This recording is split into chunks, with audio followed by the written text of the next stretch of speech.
Welcome to SS news. నేను మీ శిరీష. ఇవాల్టి ముఖ్యాంశాలు. ఆంధ్రప్రదేశ్ క్రీడల ఉన్నతికి 60 కోట్లు మంజూరు.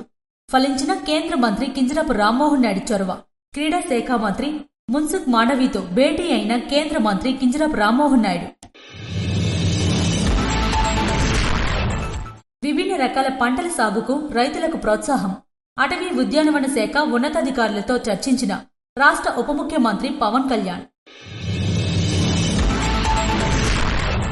కొండలను కొల్లగొడుతూ ప్రభుత్వ ఆస్తులను కొల్లగొడుతున్న అక్రమ గ్రావెల్ మాఫియాపై మండిపాటు. అధికారులకు పూర్తి స్వేచ్ఛ, నా పేరు చెప్పినా వదలొద్దు. పలాసలో అక్రమ గ్రావెల్ దందాపై ఎమ్మెల్యే గౌత్ శిరీష ఉక్కుపాదం. వ్యవస్థలన్నీ బలోపేతం చేయడమే కూటమి ప్రభుత్వ లక్ష్యం. మడ అడవుల పెంపుదల జాతీయ స్థాయి వర్క్షాప్ లో ప్రసంగించిన ఉప ముఖ్యమంత్రి కొణిదెల పవన్ కళ్యాణ్.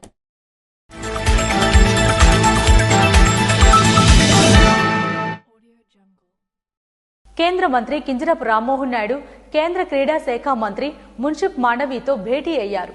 ఆంధ్రప్రదేశ్లో క్రీడాకారులు, క్రీడాభిమానులు ఎప్పటినుండో ఎదురుచూస్తున్న పలు కీలక అంశాలకు సంబంధించి కేంద్ర యువజన సర్వీసులు, క్రీడా మంత్రిత్వ శాఖ పరిధి ఖేలో ఇండియా పథకం నుండి నిధులు మంజూరయ్యాయి. తాజాగా ఈ నెల 6వ తేదీన రాష్ట్రంలో క్రీడా వసతులకు సంబంధించిన పరిస్థితులు, అందాల్సిన ఆవశ్యకతను కేంద్ర మంత్రి కింజరాపు రామ్మోహన్ నాయుడు కేంద్ర క్రీడా శాఖ మంత్రి మన్సుఖ్ మాండవీను భేటీ అయ్యారు. అనంతరం నిధుల మంజూరుకు సంబంధించి ఉత్తర్వులు విడుదల అవడంతో సర్వత్రా హర్షాదిరేఖలు వ్యక్తమవుతున్నాయి. మొత్తంగా 60,76,00,000 రూపాయలు మంజూరయ్యాయి. ఇందులో శ్రీకాకుళం రూరల్ మండలం పాత్రనవలసలో ఇండోర్ హాల్ నిర్మాణం కొరకు 14 కోట్లు, చిత్తూరు జిల్లా కుప్పంలో బహుళ ప్రయోజన భవనం సదుపాయం నిర్మాణం కొరకు 14 కోట్లు, రాజమండ్రి పరిధిలో బహుళ ప్రయోజన ఇండోర్ స్టేడియం నిర్మాణం కొరకు 13.76 కోట్లు, విజయవాడ ఇందిరాగాంధీ మున్సిపల్ స్టేడియంలో 8 లైన్లు సింథటిక్ అథ్లెటిక్ ట్రాక్ నిర్మాణం కొరకు 9,07,00,000, అదే మైదానంలో ఆర్టిఫిషియల్ గ్రాఫ్ ఫుట్బాల్ ఫీల్డ్ నిర్మాణం కొరకు 6 కోట్ల రూపాయలు, అదే మైదానంలో టెన్నిస్ కోర్ట్ నిర్మాణం కోసం 1,80,00,000 రూపాయలతో పాటు బాస్కెట్బాల్ కోర్ట్ నిర్మాణం కొరకు 92 లక్షలు మంజూరయ్యాయి. ఇందిరాగాంధీ మున్సిపల్ స్టేడియంలో ఫ్లడ్ లైట్ల ఏర్పాట్లు, 200 మీటర్ల ట్రాక్, ఇతర వసతుల కోసం 1,08,00,000 రూపాయల నిధులు మంజూరయ్యాయి. వీటితో పాటు గుంటూరులో మైదానం నిర్మాణం కొరకు నిధుల మంజూరుకు వినతును రాష్ట్ర ప్రభుత్వం కోరగా అందులో మల్టీ స్పోర్ట్స్ కాంప్లెక్స్ కోసం 14 కోట్లు మంజూరు చేస్తామని, సవరించిన ప్రతిపాదనలు పంపాలని కేంద్ర క్రీడా మంత్రిత్వ శాఖ ఈ ఉత్తర్వులలో పేర్కొంది. తాజా నిధుల కేటాయింపుతో ఆంధ్రప్రదేశ్లో క్రీడలు, క్రీడాభిమానులు ఆనందం వ్యక్తం చేస్తున్నారు. ఎన్నో ఏళ్లుగానో ఎదురుచూస్తున్న అనేక ప్రాజెక్టులు తాజా నిధుల కేటాయింపుతో నిర్మాణ దిశగా వేగం పుంజుకుంటాయని ధీమా వ్యక్తం చేస్తున్నారు. ఆంధ్రప్రదేశ్లో క్రీడల అభివృద్ధికి పూర్తి తోడ్పాటు అందిస్తున్న ప్రధానమంత్రి నరేంద్ర మోడీకి అడగగానే నిధులు కేటాయింపు చేసిన కేంద్ర క్రీడలు, యువజన సర్వీసుల శాఖ మంత్రి మున్సుఖ్ మాండవీకు కేంద్ర మంత్రి కింజరాపు రామ్మోహన్ నాయుడు ధన్యవాదాలు తెలియజేశారు. ఈ నిధుల కేటాయింపుతో ఆంధ్రప్రదేశ్లో ముఖ్యమంత్రి నారా చంద్రబాబు నాయుడు దూరదృష్టితో క్రీడాకారులు మరిన్ని అద్భుతాలు సృష్టించడం ఖాయంగా కనిపిస్తుందని రామ్మోహన్ నాయుడు ధీమా వ్యక్తం చేశారు. తీర ప్రాంత రక్షణ, జీవ వైవిధ్యం పెంపుదలలో ఏపీ రోల్ మోడల్ కావాలని డిప్యూటీ సీఎం పవన్ కళ్యాణ్ స్పష్టం చేశారు. తీర ప్రాంత రక్షణకు, ప్రకృతి వైపరీత్యాల నుంచి నష్ట నివారణకు మడ అడవులు చాలా కీలకం. మడ అడవుల్లో జీవ వైవిధ్యాన్ని రక్షించుకోవడం ఆంధ్రప్రదేశ్ జాతీయ స్థాయిలోనే రోల్ మోడల్ గా నిలవాలని, దీనికోసం అటవీ శాఖ సిబ్బంది సమిష్టిగా పనిచేస్తూ ముందుకు కదలాలని ఉప ముఖ్యమంత్రి పవన్ కళ్యాణ్ పిలుపునిచ్చారు. 1052 కిలోమీటర్ల ఆంధ్రప్రదేశ్ తీర ప్రాంత రక్షణకు మడ అడవులు బలమైన గోడ లాంటివి. వీటిని పెంపొందించడంలో, రక్షించడంలో ప్రస్తుతం చిత్తశుద్ధిగా పనిచేస్తుందని అన్నారు. రాష్ట్ర అటవీ పర్యావరణ శాఖ ఆధ్వర్యంలో మడ అడవుల పెంపుదల, వాటి నుంచి సుస్థిర ఆదాయం జాతీయ స్థాయి వర్క్షాప్ గురువారం విజయవాడలో ప్రారంభమైంది. 2 రోజుల పాటు జరగనున్న ఈ వర్క్షాప్ కు ముఖ్య అతిథిగా హాజరైన ఉప ముఖ్యమంత్రి కొణిదెల పవన్ కళ్యాణ్ మాట్లాడుతూ, రాష్ట్రానికి తుఫాన్ల ప్రభావం చాలా అధికం. దీనివల్ల ప్రతి ఏటా అపార నష్టం జరుగుతుంది. ముఖ్యంగా గోదావరి, కృష్ణా బేసిన్ పరిధిలో తుఫాన్ల వల్ల కలిగే నష్టాన్ని నివారించడానికి మడ అడవులను సమృద్ధిగా పెంచడం అనేది కీలకం. మడ అడవుల పెంపకంలో జీవ వైవిధ్యాన్ని రక్షించాలి. మడ అడవులను కొత్తగా పెంపొందించడంతో పాటు ఉన్న మడ అడవులను కాపాడుకోవడం ప్రధానం. 2025 సంవత్సరంలో ఆంధ్రప్రదేశ్ ప్రభుత్వం తీర ప్రాంతంలో సుమారు 700 హెక్టార్లు మడ అడవులను పెంచింది. ఇదే స్ఫూర్తిని భవిష్యత్తులోనూ కొనసాగిస్తామన్నారు. Also, a lot of community-based conservation methods and integrating fisher-folk livelihoods with ecosystem protection have all been a part of this. In 2025 alone, Andhra Pradesh has taken up to 700 hectares of new mangrove plantations, reaffirming our commitment to Mishti and coastal resilience. At the heart of all our efforts lies a simple principle: conservation will succeed only when people benefit. So when we are focusing on skill development linked to mangrove restoration, livelihood opportunities through nurseries, fisheries enhancement and ecotourism, and incentives for production, monitoring and long-term stewardship. మడ అడవులను పెంపకంలో గాని తీర ప్రాంతాన్ని రక్షించడంలో గాని 3 దశలుగా green belt అభివృద్ధి చేయాలని భావిస్తున్నామన్నారు. దీనిలో తీర ప్రాంత వాసులను కూడా మమేకం చేసి వారి జీవన ప్రమాణాలు పెరిగేలా, వారికి సుస్థిరమైన ఆదాయం అందేలా ప్రయత్నాలు చేస్తున్నామన్నారు. తీర ప్రాంతంలో పెంచే అడవుల నుంచి ఆదాయం వచ్చే పద్ధతుల మీద స్కిల్ డెవలప్మెంట్ పెంచుతామన్నారు.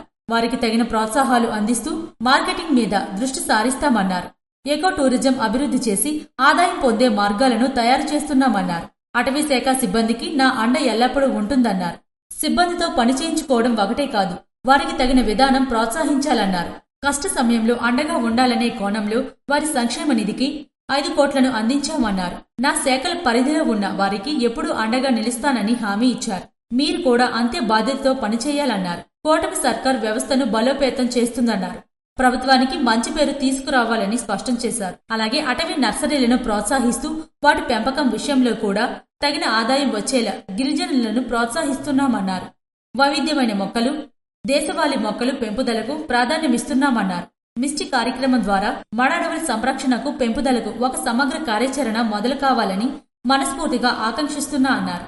ఈ వర్క్షాప్ దేశంలోని తీర ప్రాంత రక్షణకు ఒక గొప్ప ముందడుగు కావాలని కోరుకుంటున్నానని అన్నారు. ఈ కార్యక్రమంలో అటవీ పర్యావరణ శాఖ principal secretary Kantilal Dande, PCCF PV Chalapathirao, CAMPA జాతీయ ముఖ్య కార్యనిర్వహణ అధికారి ఆనంద్ మోహన్, రాష్ట్ర అటవీ శాఖ సలహాదారు Mallikarjun Rao, additional general of forest Ramesh Kumar తదితరులు పాల్గొన్నారు.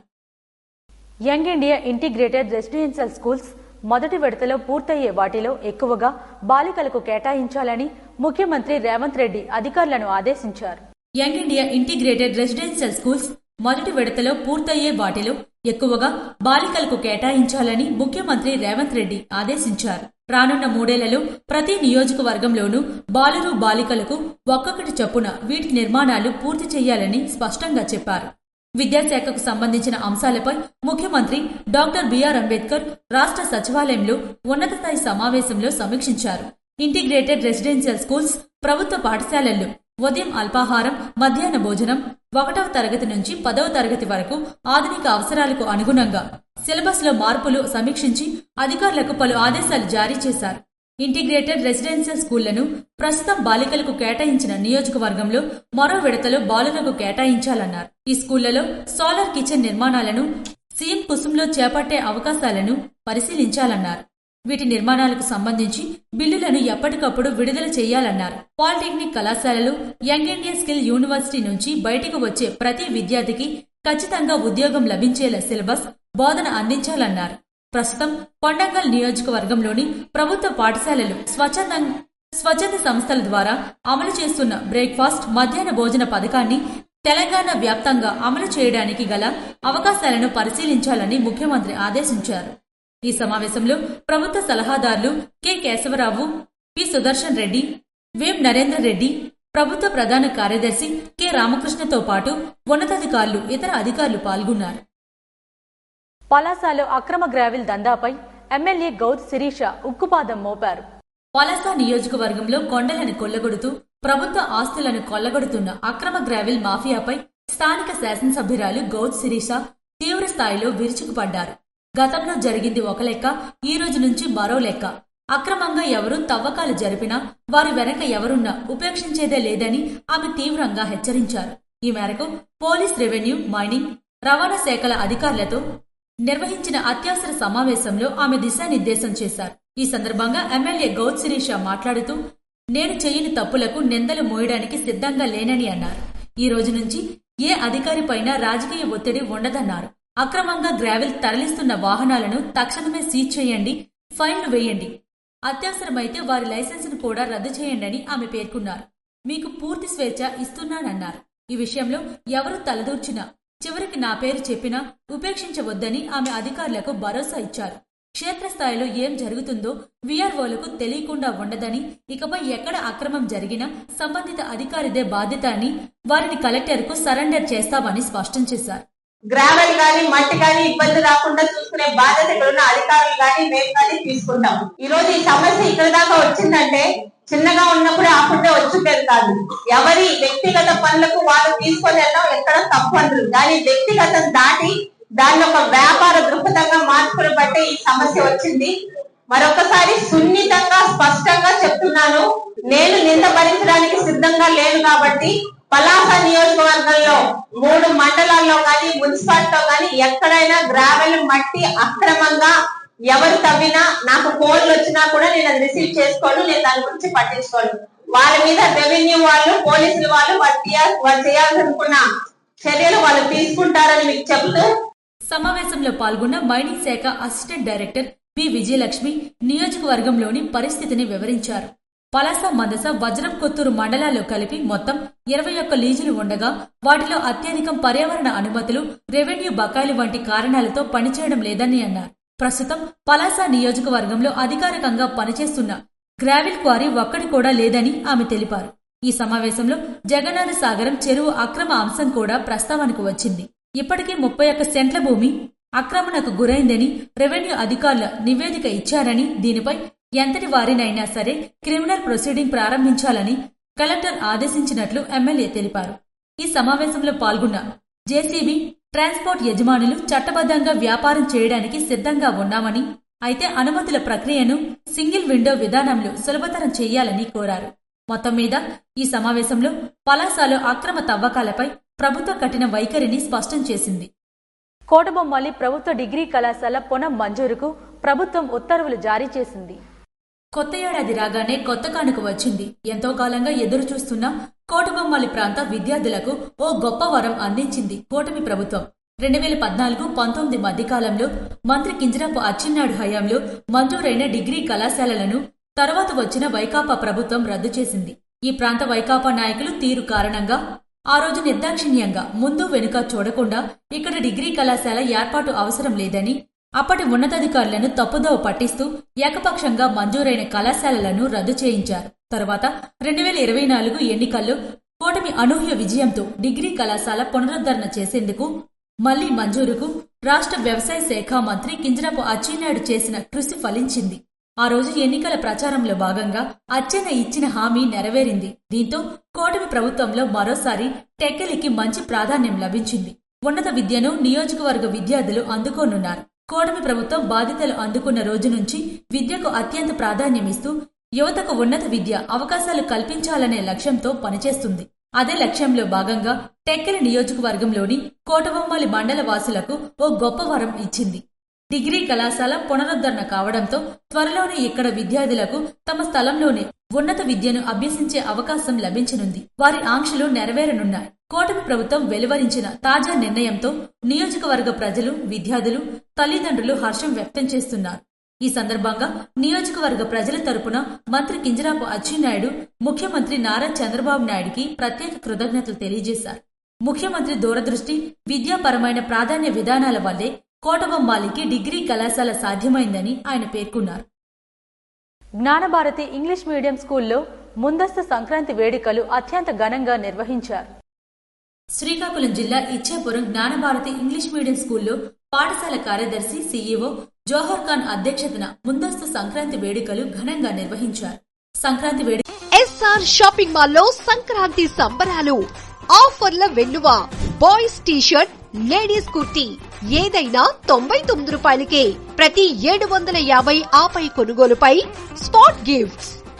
ఏదైనా ఒకటి కొనండి, రెండవది అదే విలువగల సేమ్ ఐటెం ₹1 పొందండి. ప్రత్యేక కౌంటర్లలో శారీస్ పై KG sale, combo offers up to 40% off. Vamika fancy saree 649, Sonam blouse work saree 999, Kanaka brasso saree 1099, south సీకో saree 1399, Coimbatore soft silk saree 1449, Calcutta work saree 1499 మాత్రమే. పైతాని లంగావోని సెట్ 1949 రూపాయలకే. కంచి బ్రోకెట్ పట్టు శారీ 1999 మాత్రమే. సరాఫ్ శారీ 2599 రూపాయలు మాత్రమే. పట్టు చీరలు, ఫ్యాన్సీ చీరలు, dress materials, boys, girls wear, men's wear, furnishing పై అత్యంత భారీ తగ్గింపు ధరలు. ఎస్ఆర్ షాపింగ్ మాల్ నిర్వహించారు. సంక్రాంతి వేడుకల్లో భాగంగా విద్యార్థులు సంక్రాంతి గీతాలకు నృత్యాలు చేసి అలరించారు. రంగవల్లుల పోటీలలో విద్యార్థులు ఎంతో ఉత్సాహంగా పాల్గొన్నారు. రంగవల్లుల పోటీల్లో సంక్రాంతి సంబరాలు ఇతివృత్తాన్ని అద్భుతంగా విద్యార్థులు ప్రతిబింబించారు. చిన్నారులకు సాంప్రదాయబద్ధంగా భోగి పళ్ళు పోశారు. అనంతరం సంక్రాంతి పాయసాన్ని స్వయంగా పాఠశాల కార్యదర్శి జోహర్ ఖాన్ వండారు.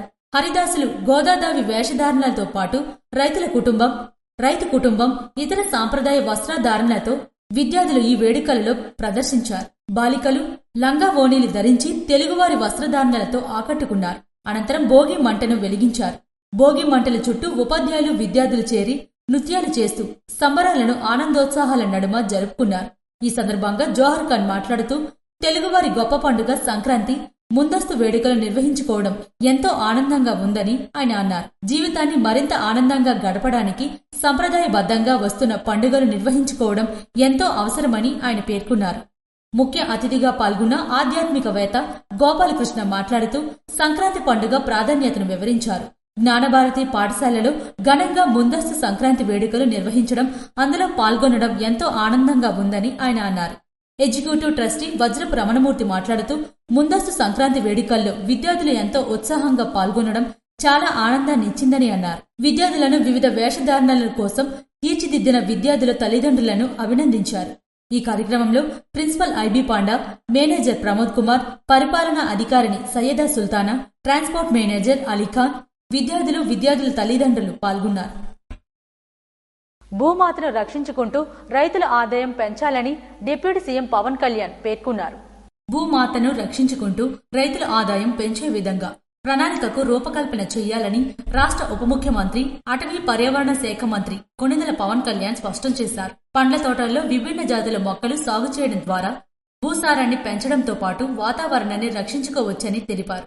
వెలగపూడిలోని రాష్ట్ర సచివాలయంలో 50% గ్రీన్ కవర్ ప్రణాళికపై అటవీ ఉద్యానవన శాఖల ఉన్నతాధికారులతో చర్చించారు.